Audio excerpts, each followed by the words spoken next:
గడిచిన 25 నెలలుగా అనేక అక్రమ కేసులు YSR Congress party social media కార్యకర్తల మీద, వైఎస్ఆర్ కాంగ్రెస్ పార్టీ నాయకుల మీద ఎలా తప్పుడు కేసులు నమోదు చేశారో అలానే జర్నలిస్టుల మీద, ఐఏఎస్ల మీద, ఐపీఎస్ల మీద, అధికారులను ఎవరిని వదలకుండా పక్కన తెలంగాణ రాష్ట్రంలో ఉన్నటువంటి జర్నలిస్టుల మీద కూడా ఆంధ్రప్రదేశ్ రాష్ట్ర కూటమి ప్రభుత్వం ఎలాంటి కేసులు పెడతా ఉందో మనం చూస్తా ఉన్నాం.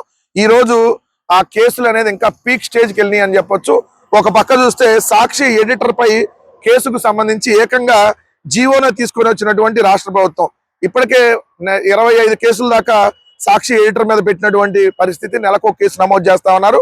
సాక్షిలో ప్రచురితమైన ఒక కథనానికి సంబంధించి కోర్టులో కేసు దాఖలు చేసేందుకు పబ్లిక్ ప్రాసిక్యూటర్ కు అనుమతినిస్తూ ఏకంగా జీవో నెంబర్ 1486ను జారీ చేసింది ఏదైతే ఆంధ్రప్రదేశ్ రాష్ట్ర కూటమి ప్రభుత్వం. అధికారంలోకి వచ్చిన నాటి నుంచి సాక్షిపై కక్ష సాధింపు చర్యలకు పాల్పడుతూనే ఉంది. మొన్న సాక్షి దినపత్రికలో విజయవాడ నగర పోలీస్ కమిషనర్ రాజశేఖర్ బాబు తరఫున ఏదైతే రాజశేఖర్ బాబుకు సంబంధించి అక్రమ డిపాజిట్ల కేసులో ఏదైతే అద్వైక ట్రేడింగ్ అనేటటువంటి కంపెనీకి సంబంధించి ఒక భారీ డీల్ కుదిరింది అనేటటువంటి వార్తని సాక్షిలో రాశారు. కాబట్టి దాని మీద ఒక తప్పుడు కేసుని పెట్టడం నాకు తెలిసి బహుశా భారతదేశ చరిత్రలో ఒక పత్రికకు సంబంధించినటువంటి ఎడిటర్ మీద ఇన్ని కేసులు నమోదు చేసినటువంటి దాఖలాలు ఎప్పుడూ లేవు. అసలు పత్రిక ఎడిటర్ల మీద కేసులు పెట్టరు, నార్మల్ గా వివరణ అడుగుతారేమన్నా ఉంటే, కానీ కేసులు పెట్టినటువంటి పరిస్థితి, ఏకంగా దానికి సంబంధించి జీవో జారీ చేసినటువంటి పరిస్థితి. రెడ్ బుక్ రాజ్యాంగం ఏ విధంగా బరితెగిస్తా ఉందో ఆంధ్రప్రదేశ్ రాష్ట్రంలో దీన్ని చూస్తే అర్థం అవుతా ఉంది. ఈ రోజు జర్నలిస్టులు కావచ్చు, రాజకీయ వర్గాలు కావచ్చు ఆశ్చర్యం వ్యక్తం చేస్తా ఉన్నాయి దీన్ని చూసి. మరి ఇంత దారుణంగా ప్రభుత్వం వ్యవహరిస్తుందా అనేటటువంటి పరిస్థితి. ఇంకో పక్క చూస్తే మళ్ళీ అంబటి రాంబాబు గారి మీద మరొక కేసు సిఐడి నమోదు చేసినటువంటి పరిస్థితి. కేంద్ర సహాయ మంత్రి పెమ్మసాని చంద్రశేఖర్ను కించపరిచేలా ఏ వీడియోని ఏదో పోస్ట్ చేశారని చెప్పి కేసులు నమోదు చేసినటువంటి పరిస్థితి. మరి అలా అనుకుంటే ఆంధ్రప్రదేశ్ రాష్ట్ర ముఖ్యమంత్రి మీద ఎన్ని కేసులు పెట్టాలి చంద్రబాబు నాయుడు గారి మీద? వాళ్ళ అఫీషియల్ అకౌంట్ లో, తెలుగుదేశం అఫీషియల్ అకౌంట్ లో తిరుమల లడ్డుకి కళ్ళు పెట్టారు, చెవులు పెట్టారు, ముక్కు పెట్టారు, నోరు పెట్టారు. ఇలా 140 కోట్ల హిందువుల భక్తుల్ని ఏదైతే కించపరుస్తూ వాళ్ళ మనోభావాలను దెబ్బతీస్తూ రకరకాలుగా మాట్లాడినప్పుడు ఎన్ని కేసులు పెట్టాలి? రోజు గొడ్డలి పార్టీ అని తిడుతున్నందుకు ఎన్ని కేసులు పెట్టాలి? సో ఇదొక తప్పుడు కేసు అంబటి రాంబాబు గారి మీద. ఇంకొక కేసు చూస్తే ఏదైతే ఆమదాల వలస వైఎస్ఆర్ కాంగ్రెస్ పార్టీ ఇన్ఛార్జ్ చింతాడ రవికుమార్ మీద కేసు నమోదు చేశారు. ఏదైతే మర్డర్ అటెంప్ట్ కేసు నమోదు చేశారు. ఏదైతే ఎస్ఐనంట హత్యాయత్నం చేయబోయాడని చెప్పి కేసు.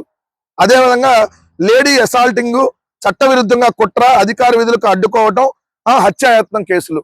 ఎంత దారుణమో చూడండి. నేను ఆల్రెడీ చింతాడ రవికుమార్ గారు వివరణ ఇచ్చారు దానికి సంబంధించి. ఆ ఎస్ఐ గారికి ఆరోగ్యం బాగాలేదు, సో అందుకని చెప్పి జనం వచ్చి మీద పడుతున్నారు అనేటటువంటి దాంట్లో మేమే సైడ్కి వెళ్ళమని చెప్పి ఆమెని పంపించామని చెప్పి ఆయన వీడియో కూడా రిలీజ్ చేశాడు.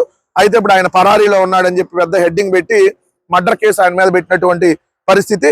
రెండు, అక్కడ ఉన్నటువంటి ఆముదాల వలస ఎమ్మెల్యేగా ఉన్నటువంటి కోన రవికుమారు పోలీసుల్లోనే వైకాపా కోవట్లు ఉన్నారు, ఇప్పటి వరకు ఎందుకు అరెస్ట్ చేయలేదు అక్కడ వైఎస్ఆర్సీపీ ఇన్ఛార్జినని.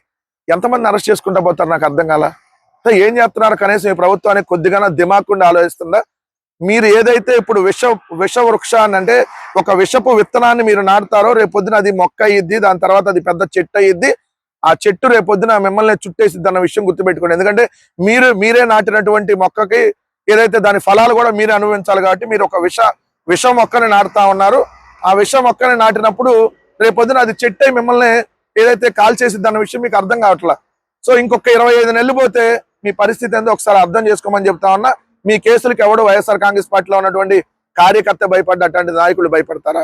ఎన్ని కేసులు పెట్టుకుంటారో పెట్టుకోండి, ఎక్కడా కూడా భయపడేటటువంటి పరిస్థితి లేదు.